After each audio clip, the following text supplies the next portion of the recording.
আচ্ছা আজকে তোমাদের ক্লাস নম্বর 9 নম্বর ক্লাস।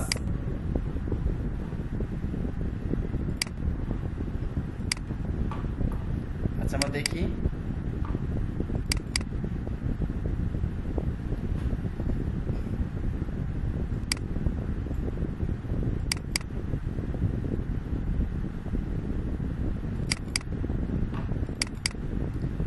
আজকে তোমাদের একটা টেমপ্লেট আছে, এটা দেখি তোমাদের দিয়ে দিব, ঠিক আছে? এই টেমপ্লেটটা তোমাদের মাই রেস্টুরেন্ট টেমপ্লেট, হ্যাঁ, একটা ব্লগিং টেমপ্লেট। তোমাদের সামনের দিনে কাজ থাকবে এটা করা, অনেক বড় টেমপ্লেট, ঠিক আছে? করতে করতে কিন্তু তুমি ক্লান্ত হয়ে যাবা। অবশ্য বড় হলেও সহজ আছে। সহজটা কি, এই যে টেমপ্লেট দেখতেছো, এই যে এখানে দেখতেছো টেমপ্লেটটা, এটা মনে করে রিপিট করতে হবে একই জিনিস। এই পর্যন্ত দেখো একই জিনিস, খালি একটা ব্লক করার পরে ব্লকটা রিপিট করলা খালি বারবার একই জিনিস, হ্যাঁ। এখানে মনে করো ব্লকগুলো একই রকম প্রায় প্রত্যেকটা ব্লক, এই যে ব্লক রিপিট করলে হয়ে যাবে।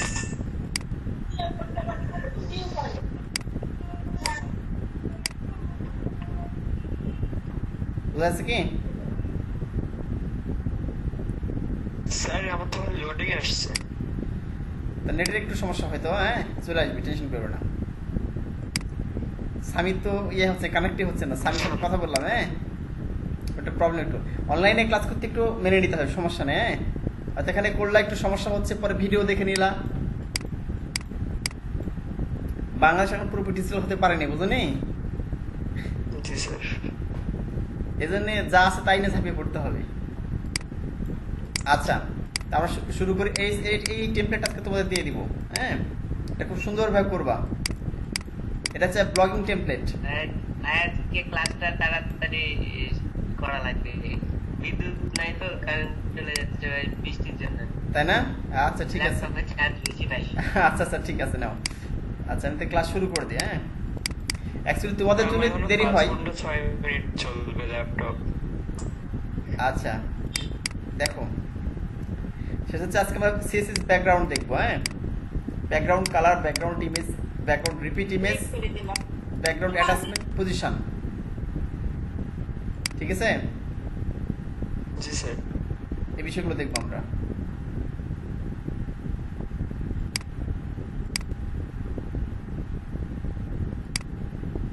আচ্ছা দেখো, তাহলে এখানে এসে প্রথমে দেখি background colour, CSS background colour. Background colour তোমাদের দেখিয়েছি অবশ্যই এর আগে ক্লাসে। এই ব্যাকগ্রাউন্ড কালার লিখলে হয়ে যাবে ব্যাকগ্রাউন্ড কালার, হ্যাঁ। ব্যাকগ্রাউন্ড কালার লিখলে অটোমেটিক্যালি পুরো ওয়েবসাইটে ব্যাকগ্রাউন্ড কালার আসবে। আমরা একটু আমার ইয়েটা ওপেন করি, যেটা আমরা কত ক্লাসে করেছিলাম।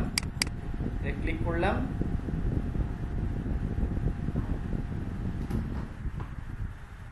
আচ্ছা ওপেন করলাম। তোমরা নিশ্চয়ই দেখতে পাচ্ছ। আর এখানে ব্যাকগ্রাউন্ড কালার দেওয়া আছে, দেখো এই যে এক ধরনের পিঙ্ক কালার দেওয়া আছে। আমরা সিএসএস ওপেন করি এখান থেকে, আর এইচটিএমএল ওপেন করি, দুটি একসাথে সিলেক্ট করলাম, হ্যাঁ। এখানে দেখো সিএসএস, এইচটিএমএল, E22++, দুটি একসাথে ওপেন করে দিলাম। আচ্ছা এর সিএসএস, এটা হচ্ছে এইচটিএমএল, আগেরটা কেটে দিই আগেরগুলো।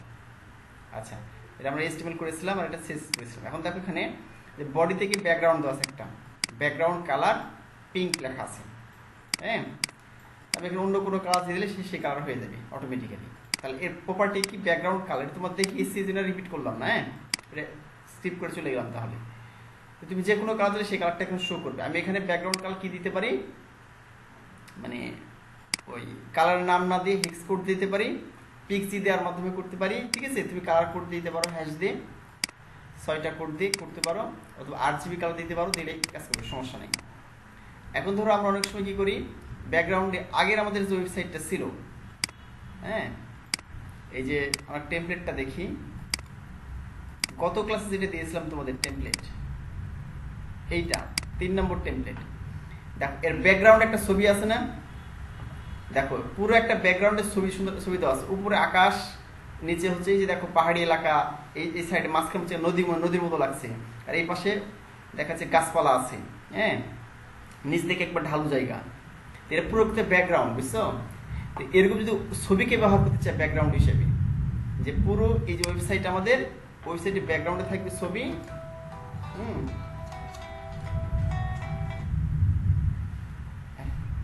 হ্যাঁ, রেজাল্ট ক্লাস জয়েন করো।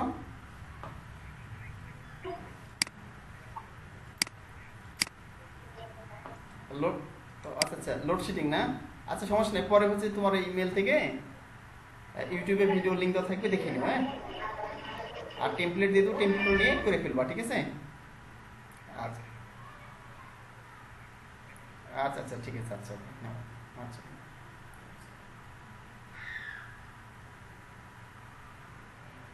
আজকে দেখতেছি যে সব জায়গায় লোডশেডিং, বুঝছো? রেজাউলের ওখানে লোডশেডিং চলতেছে। বৃষ্টি হচ্ছে ভাই, সেজন্য। হ্যাঁ হ্যাঁ, প্রচুর বৃষ্টি হচ্ছে, ঝড় হচ্ছে, আমার রাজশাহীতে বৃষ্টি হচ্ছে। আচ্ছা দেখো, এরকম ব্যাকগ্রাউন্ড দেওয়ার ক্ষেত্রে আমরা কিভাবে করবো আমরা, দেখো এই কাজটা যদি করতে চাই, যে আমাদের এই যে এখানে এই নিচে যে পিঙ্ক যে কালার দিচ্ছি, কালারটাতে ব্যাকগ্রাউন্ড দিব। আচ্ছা আমি এখানে গেলাম, একটা ব্যাকগ্রাউন্ড ইমেজ নিয়ে আসি। হ্যাঁ, তাহলে ভালো হবে তোমাদের জন্য। একটা ডাউনলোড করে আসি ব্যাকগ্রাউন্ড ইমেজ। আমি এখানে গেলাম, আমি লিখলাম যে background image, GRUND, background image, search করলাম। এরপর আমি গুগলে গেলাম, দেখো ব্যাকগ্রাউন্ড ইমেজ লিখে তুমি গুগলে সার্চ করলে ইমেজে ক্লিক করলাম, তুমি অনেক সুন্দর সুন্দর ইমেজ দেখতে পাচ্ছ কি? এই যে গুগল থেকে তো সুন্দর সুন্দর ব্যাকগ্রাউন্ড ইমেজ আছে। হ্যাঁ, তুমি যে কোনোটা ব্যবহার করতে পারো এখান থেকে। আমি এখানে আসলাম, যদি আমি এটাই ব্যবহার করতে চাই বা এইটা ব্যবহার করতে, যে কোনো একটা ব্যবহার করতে পারো আমি চাইলে, ওরকম ব্যাকগ্রাউন্ড ইমেজ চলে আসবে। যদি গাছেরটা ব্যবহার করতে চাই, এরকম গাছের ইমেজ, যেটা এরকম গাছের ইমেজের উপরে এটা হয়ে যাবে, ঠিক আছে? তো আমি এটা ডাউনলোড করি, ডান ক্লিক করলাম, open a new tab. Directly use করতে পারবো না লিংক দিয়ে? হ্যাঁ, লিংক দিয়ে ডাইরেক্টলি ব্যবহার করতে যাবে, ঠিক আছে? ইমেজটাকে বড় করার জন্য আমি ইয়ে করছি।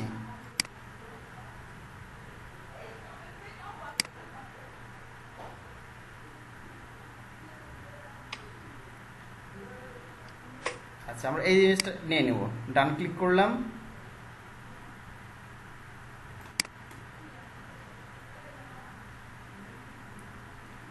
আচ্ছা ভিউ ইমেজে ক্লিক করলাম,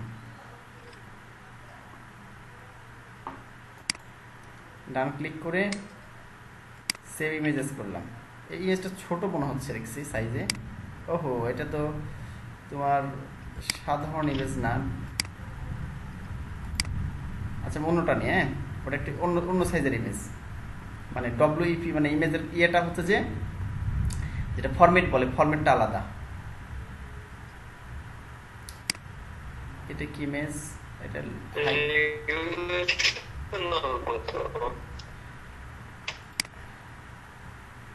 স্টক ফটো এগুলো। আচ্ছা আচ্ছা, নিচে দেখে, হ্যাঁ এটা আগে বাছাই করা কি ভালো হতো তোমাদের জন্য।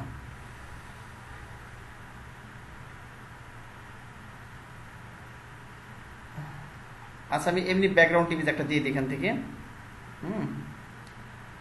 একটা উজ্জ্বল কোনো ছবি দিয়ে দিই।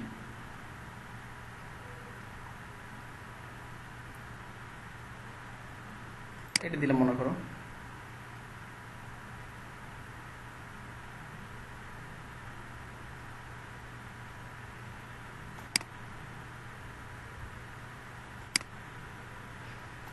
এটা নেই, সেভ ইমেজেস, এটা জেপিজি ইমেজ, ঠিক আছে? এটা লিখলাম বিজি, লিখলাম বিজি মানে ব্যাকগ্রাউন্ড ইমেজ। হ্যাঁ, আমরা কোথায় সেভ করবো? ডিরেক্টলি ওখানে সেভ করি, প্রজেক্টে আমাদের। আচ্ছা 6 CSS +9 সেভ করে দিলাম। হ্যাঁ, এখন দেখো আমরা এটাই ইমেজ হিসেবে ব্যবহার করব, যেটা আমরা ডাউনলোড করলাম অনলাইন থেকে। তো দেখলে কিভাবে ব্যাকগ্রাউন্ড ইমেজ মানে নিতে হয়। ব্যাকগ্রাউন্ড ইমেজ লিখে সার্চ করলে চলে আসবে অটোমেটিক। হ্যাঁ, এই যে আমাদের চলে আসছে এখানে ইমেজটা, এই যে বিজি, এই যে এটা আমরা ব্যাকগ্রাউন্ড হিসেবে দিয়ে দিব, ঠিক আছে? এখন দেখো আচ্ছা, এর দেওয়ার জন্য কি করতে হবে আমাদের? এখানে গিয়ে হচ্ছে যে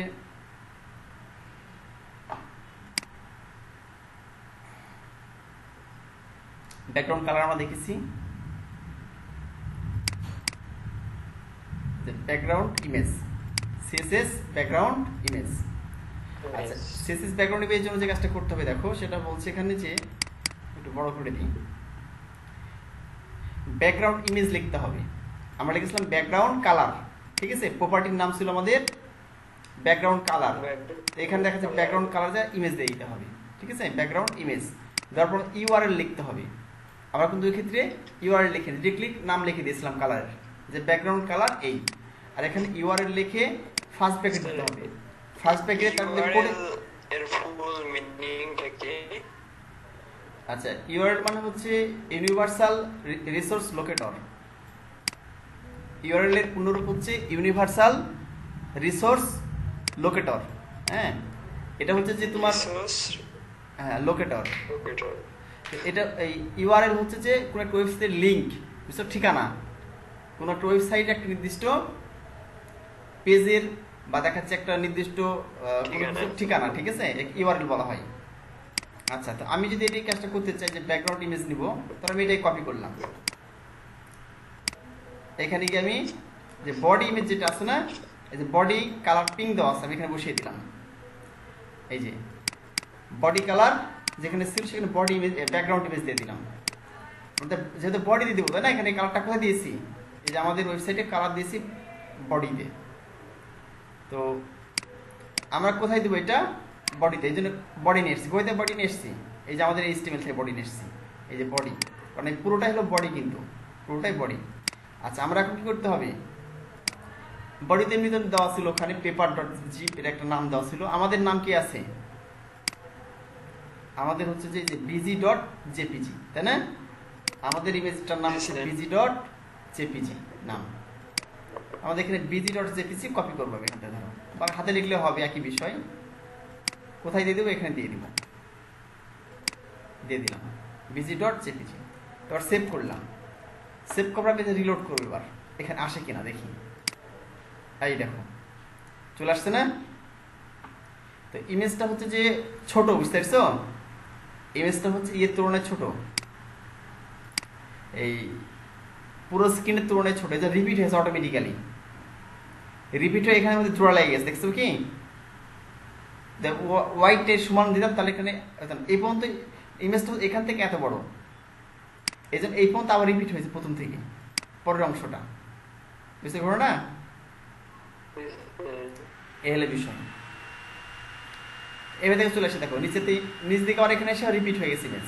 আমি চাইলে নো রিপিটও করতে পারি, ঠিক আছে? ওই সিস্টেমগুলো দেখিয়েছি পরবর্তীতে আস্তে আস্তে। তাহলে এখন ব্যাকগ্রাউন্ডে দেখো আমাদের এই এটা হয়ে গেছে নিচের দিকে, মানে যেখানে ছিল কালার ছিল, কালার জায়গায় এটা হয়ে গেছে। এই হলো বিষয়। আচ্ছা, এখন দেখো এটা হচ্ছে যে আমরা শিখলাম কিভাবে ব্যাকগ্রাউন্ড ইমেজ ব্যবহার করতে হয়।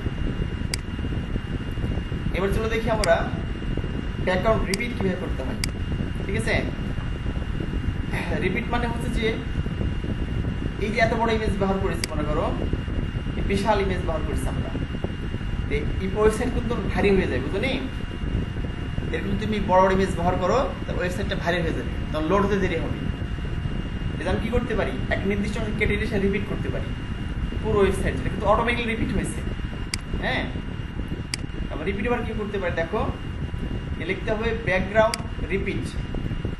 রিপিট এক্স করলে এক্স বরাবর রিপিট হবে, আর ওয়াই করলে নিচের দিকে রিপিট হবে। যেমন ধরো আমার এটা ডিফল্ট ভাবে এখানে সে রিপিট হয়েছে। রিপিট মানে কি? যে অ্যাকচুয়ালি ইমেজের সাইজ এত বড়ই, এখান থেকে এতখানি, কিন্তু এখান থেকে বাকি এতখানি আমার রিপিট হয়ে গেছে।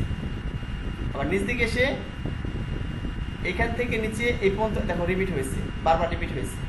ইমেজের হাইট ও উইড যতক্ষণ নেওয়ার পরে বাকি জায়গায় পূরণ করার জন্য ওই জিনিসটা আবার রিপিট হবে। হ্যাঁ, আমি চাইলে শুধু ডান দিকে রিপিট করতে পারি, শুধু নিচ দিকে রিপিট করতে পারি।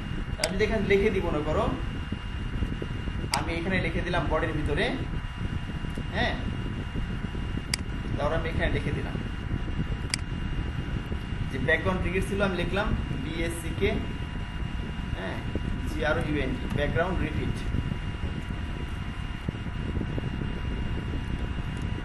ব্যাকগ্রাউন্ড রিপিট, রিপিট লিখে দিলাম, ঠিক আছে। আচ্ছা, রিপিট কি দিলাম, যদি আমি এক্স অক্ষ বরাবর দিই, ঠিক আছে, তাহলে লিখে দেবো রিপিট এক্স, লিখে রেখে দিব REPEAT, রিপিট এক্স লিখে দিলাম। দেখো রিপিট এক্স লিখে দিলাম। এখন কি হয় আমার, দেখো এখন দেখো নিচ দিকে রিপিট, শুধুমাত্র ডান থেকে বাম দিকে রিপিট দেখো, এই যে শুধু এখানে নিচ দিকে তো রিপিট হয় না, এখান থেকে সাদা ব্যাকগ্রাউন্ড চলে আসছে। ওয়াই মানে কি, আচ্ছা তোমাদের একটা জিনিস বুঝাই, তোমরা অনেক সময় দেখাচ্ছে জিনিসটা জানো তোমরা, হ্যাঁ, দেখো সেটা হচ্ছে যে এটা হচ্ছে এক্স, সরি এটা হচ্ছে এক্স অক্ষ, এটা এক্স অক্ষ, এটা ওয়াই অক্ষ, তোমরা জানো এটা, ঠিক আছে। এটা হচ্ছে এক্স অক্ষ, এটা এক্স, এটা হচ্ছে এক্স প্রাইম, এক্স প্রাইম। এবার যারা সায়েন্সে পড়াশোনা করছে তারা তোমরা জানো এটা, এটা হচ্ছে ওয়াই, এটা ওয়াই প্রাইম। আচ্ছা, এটা হচ্ছে নিচের যেটা আনুভূমিক যেটা আছে, আনুভূমিকভাবে যেটা আছে সেটা হচ্ছে এক্স অক্ষ, উপর থেকে নিচে হচ্ছে ওয়াই অক্ষ, ঠিক আছে, ওয়াই অক্ষ। এখন দেখো তুমি ওয়েবসাইটের যেটা দেখলাম এটা, তো ওয়েবসাইটের এই ডান থেকে বাম দিকে এটা এক্স অক্ষ, আর উপর থেকে নিচ দিকে হচ্ছে ওয়াই অক্ষ, ঠিক আছে, এই হলো বিষয়। এখন দেখো এই যে আমাদের এইটা হচ্ছে এক্স অক্ষ, এখান থেকে ডান দিকে এক্স অক্ষ, আর ওয়াই অক্ষ বরাবর থেকে হয় নাই, আমি এখানে দিয়ে দিই ব্যাকগ্রাউন্ড রিপিট এক্স, হ্যাঁ, আর যদি এখানে আবার যে ব্যাকগ্রাউন্ড রিপিট ওয়াই, এখন তো দুই দিকেই হবে।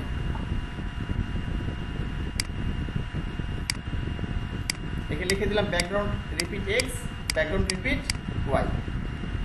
এখন তো আমরা দেখে ইয়ে করি, রিলোড করি, এখানে দুই দিকে হয়েছে।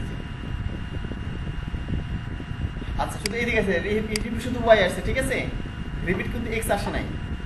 আচ্ছা, আমি এখানে খালি রিপিট, নো রিপিট, ঠিক আছে, মানে এখানে যদি মনে করো এই এক্স ওয়াই দুটি একসাথে দিয়ে চাই, আর আলাদা লেখার দরকার নেই, হ্যাঁ, নিচেরটা পেয়েছে এটা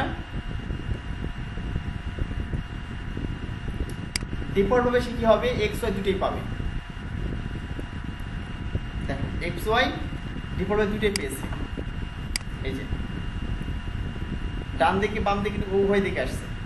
আর শুধু যদি এক্স লিখে দিই তাহলে শুধু ডান দিকে বাম দিকে পাবে, শুধু এই যে ডানে বামে পেয়েছি, নিচের দিকে পাই নাই কিন্তু। আর শুধু ওয়াই যদি লিখে দিই এখানে তাহলে কি নিচ দিকে পাবে, এই যে, হ্যাঁ, নিচ দিকে ডানে পাই নাই, ডানে সাদা হয়ে আছে কিন্তু নিচ দিকে পেয়ে গেছে। আচ্ছা, আর যদি আমি নো রিপিট লিখি এখানে, নো রিপিট, নো রিপিট লিখে তাহলে কি হয় দেখো। আচ্ছা, এখন দেখো নিচ দিকেও ফাঁকা, এই যে নিচ দিকেও ফাঁকা, ডান দিকেও ফাঁকা, ঠিক আছে। ইমেজ যত বড় তত বড়াই হয়েছে, শুধু ব্যাকগ্রাউন্ড ইমেজ যত বড় জায়গা হয়েছে। এবার আমার রিপিট তো সব মিস করছি আমি, কোনগুলো, সবগুলো নেই, আমার নেট ছিল না, নেট হারাই গেছিল। আচ্ছা, সমস্যা, ভিডিও দেখে নিবা, ইউটিউবে তো ভিডিও আপলোড করে দেবো, সমস্যা নেই, টেনশনের কারণ নেই। হ্যাঁ, মানে আমি আছি তো নাকি, হিন্দিতে কিছু বলে না, মেয়ে হো না, আমি আসছি না, জি স্যার। অত হিন্দি জানি না, দুই একটা জানি, বুঝছো। আচ্ছা, ইনশাল্লাহ সমস্যা হবে না। To repeat an image vertically set background repeat, repeat হয়। আচ্ছা, এখন দেখো যে this is background no repeat, মানে কোনো রিপিট হবে না, তাহলে দেখ কমপ্লিট এটা। এরপর সিস ব্যাকগ্রাউন্ড পজিশন, হ্যাঁ, মানে ব্যাকগ্রাউন্ডের যে পজিশন আমরা নো রিপিটের পরে নো রিপিট দেওয়া আছে, এটা কোন দিকে নিব, বামে নিব না ডানে নিব না উপরে না নিচে নিব, কোন দিকে নিব আমি, ঠিক আছে, এটা কিন্তু উল্লেখ করতে পারি যে কোন দিকে নিব। আমি ধরো এটা রাইট টপে দিব, ঠিক আছে, আমি লিখে দিলাম এখানে গিয়ে ব্যাকগ্রাউন্ড পজিশন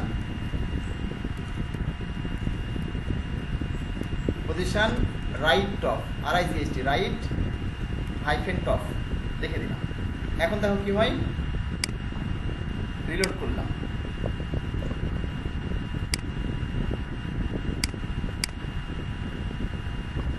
রাইট টপ, এখানে হাইফেন হবে না,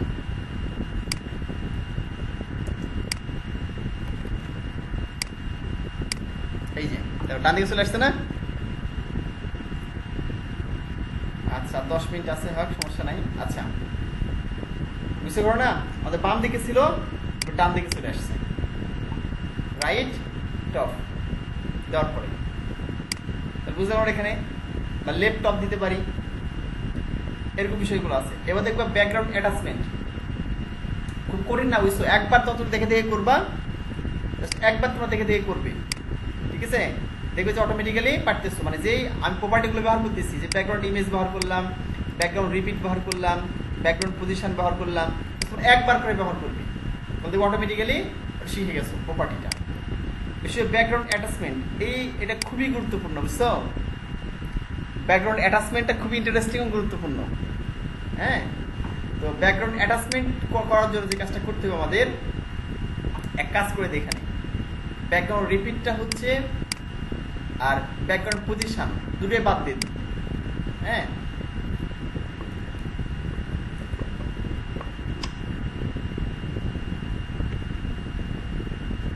দুটোই বাদ দিলাম, কারণ দেখো আমি যদি রিলোড করি তাহলে কি হবে, পুরো ওয়েবসাইটটা হয়ে গেছে এটা, তাই না?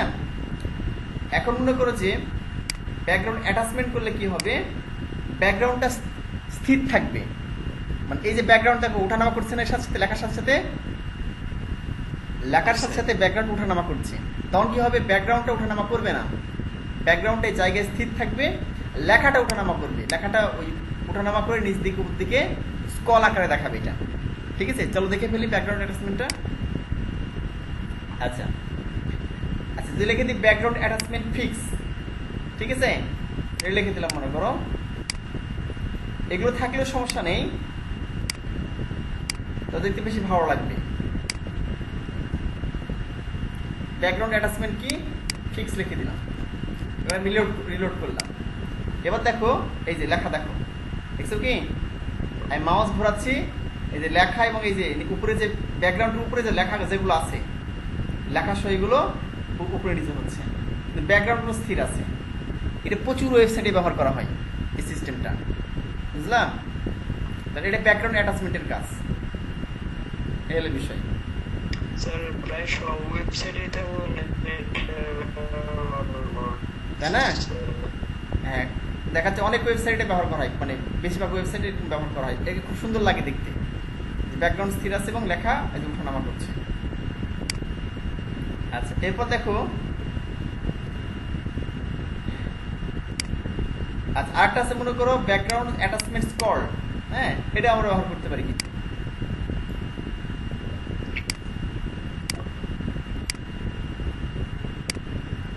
ফিক্সেও একটা দিয়েছি, এটা ব্যবহার করতে পারি। তাহলে হবে কি, ওই যে আগের মতো কোনো কোনো ফিক্স করা আছে, তুমি স্কল ব্যবহার করলে ওটা ওটা সহজ হবে, আগে যেমন জেনারেলি ছিল, এটা ফিক্স লিখতে সুন্দর লাগছে দেখতে। আচ্ছা এই যে, আচ্ছা এবার আমরা দেখবো যে background CSS background shorthand মানে হচ্ছে যে, যারা আমাদের এখানে লিখতে হচ্ছে background colour, background image, background repeat no repeat, background position right top, এত লেখার দরকার নাই, তুমি একটা প্রপার্টি লিখে তুমি দেখা যাচ্ছে সবগুলো উল্লেখ করতে পারো একটার মধ্যে, একে ব্যাকগ্রাউন্ড শর্ট হ্যান্ড বলে, মানে সংক্ষিপ্তভাবে তুমি লিখে করে ফেলতে পারো, ঠিক আছে? কিভাবে তোমার দেখাই, চলো, তো তুমি এভাবে লিখে দিলাম, এইভাবে লিখে দিলাম, শুধু ব্যাকগ্রাউন্ড লিখলাম, হ্যাঁ, শুধু তুমি এখানে ব্যাকগ্রাউন্ড লিখে দিয়ে দিলা, এর ভিতরে ইমেজ দিয়ে দিই,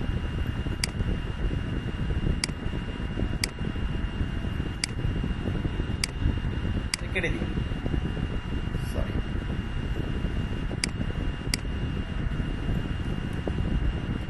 শুধু ব্যাকগ্রাউন্ড লিখতে হবে। স্যার আমি ব্যাকগ্রাউন্ড চেঞ্জ। আচ্ছা, শুধু তুমি ব্যাকগ্রাউন্ড লেখা, ঠিক আছে? দেখো, ব্যাকগ্রাউন্ড লিখে ব্যাকগ্রাউন্ডটা কালার দিলা। যদি কোনো কারণে ইমেজ তোমার না পাই, ধরো ইমেজ কোনো কারণে তোমার পাচ্ছে না, তাহলে তোমার কালার পাবে। হ্যাঁ, কোনো কারণে ইমেজ পাচ্ছে না বা ইমেজ লোড হতে দেরি হয়, তোর ওয়েবসাইটে মনে করো নেট স্লো, তখন কালার ইমেজ আসতে দেরি হচ্ছে।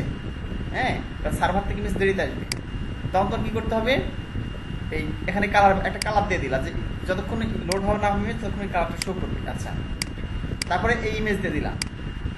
তারপরে দেখো এখানে এসে নো রিপিট, রিপিট করবা না তুমি, এটা দিয়ে দিলাম। আর ব্যাকগ্রাউন্ডটা কোন দিকে, রাইট টপ উপর দিকে থাকবে, ডান দিকে। তুমি একসাথে দেখো 1 2 3 4 চারটা প্রপার্টি তুমি একসাথে ব্যবহার করতে পারছো। হ্যাঁ, তুমি চারটা প্রপার্টি, স্যার ওয়েবসাইট অনেক ভারী হওয়ার কথা।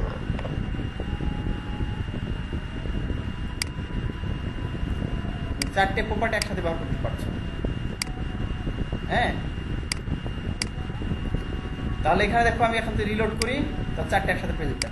এই দেখো, এই রাইট টপ উপরে পায়ে গেছে ব্যাকগ্রাউন্ডটা। হ্যাঁ, এই যে এটা হচ্ছে মনে করো যে ডান দিকে উপরে আছে। আর কি দিলাম, হ্যাঁ নো রিপিট দিলাম, এই দিলাম। এর সাদা একটা ব্যাকগ্রাউন্ড দেওয়া, ঠিক আছে? আমি যখন পিঙ্ক দিই, পিঙ্ক পিআইএনকে পিঙ্ক দিলাম মনে করো। হ্যাঁ, আর আমাদের পিঙ্ক এখানে পাবে না, এই যে নিচে কিন্তু পেয়ে গেছে পিঙ্কটা আছে না, এবং এটা পুরো ব্যাকগ্রাউন্ড দিলে পিঙ্কটা দেখতে পাবা না, তুমি পিঙ্কটা দেখতে পাবা না, কিন্তু এই যে ফাঁকা আছে এই জন্য ফাঁকাটাতে পিঙ্ক হয়ে গেছে। বুঝলাম? এই হলো বিষয়। তাহলে একে শর্ট হ্যান্ড বলা হচ্ছে, একসাথে ব্যবহার করতেছি। তাহলে আমাদের ইয়ের কাহিনী শেষ। আমাদের হচ্ছে যে পুরো হচ্ছে যে মানে ব্যাকগ্রাউন্ড কালার আর কত প্রপার্টি শিখলাম, ব্যাকগ্রাউন্ড কালার শিখলাম, ব্যাকগ্রাউন্ড ইমেজ শিখলাম প্রপার্টি, ব্যাকগ্রাউন্ড রিপিট শিখলাম, ব্যাকগ্রাউন্ড অ্যাটাচমেন্ট শিখলাম এবং ব্যাকগ্রাউন্ড পজিশন শিখলাম, এবং সবগুলো দ্বারা আমরা ব্যাকগ্রাউন্ডের শর্ট হ্যান্ড ব্যবহারটা শিখলাম। তার আমরা 5-6টা প্রপার্টি শিখলাম, 5টা প্রপার্টি শিখলাম প্রপারলি। আমাদের ব্যাকগ্রাউন্ডের কাহিনী শেষ। একটা প্রশ্ন আছে। হ্যাঁ বলো। যেটাতে আমরা যে ব্যাকগ্রাউন্ড ইমেজ দিলাম, হ্যাঁ, ইমেজটা আমরা কিভাবে আপলোড হয়ে যাচ্ছে আমাদের পুরো উইন্ডোজে সেটআপ করব? ফাঁকাটুকু আছে, এটা কিভাবে আমরা ওই যে তাহলে ইয়ে করতে হবে, রিপিট করতে হবে, ব্যাকগ্রাউন্ড রিপিট। এখানে নো রিপিট দেওয়া আছে না, ঠিক আছে? ব্যাকগ্রাউন্ড রিপিট করে দিলে, এটা রিপিট করে দিলাম। হ্যাঁ, এখন দেখো পুরোটা হয়ে গেছে, দেখছো?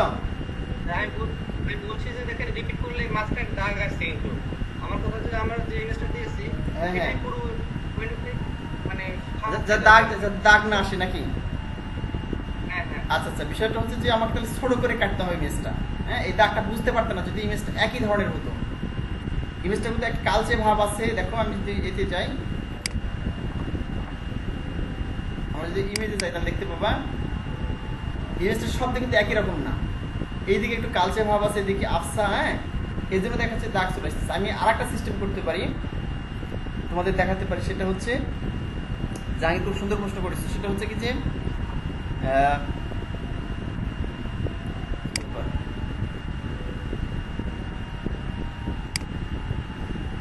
তোমাদের দেখাতে পারি, সেটা হচ্ছে যে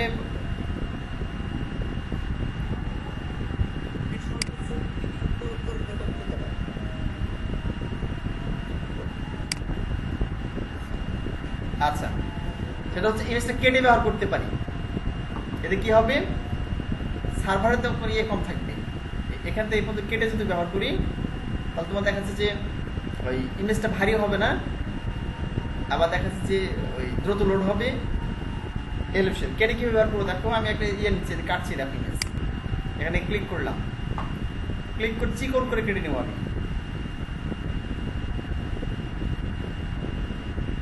ধর এখান থেকে আমি এই পর্যন্ত কেটে নিলাম। আমরা বডিতে একটা উইথ দিলে হয় না, বডিতে একটা উইথ দিলাম 960 পিক্সেল বা এমন কিছু। হ্যাঁ, ইমেজ উইথ হাইট দিতে পারি।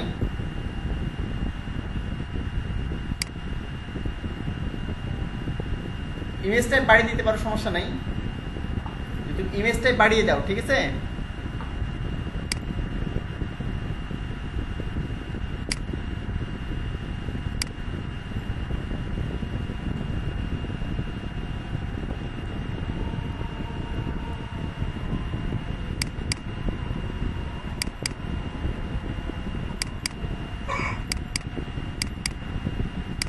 PG2 নামে সেভ করে দিলাম। হ্যাঁ,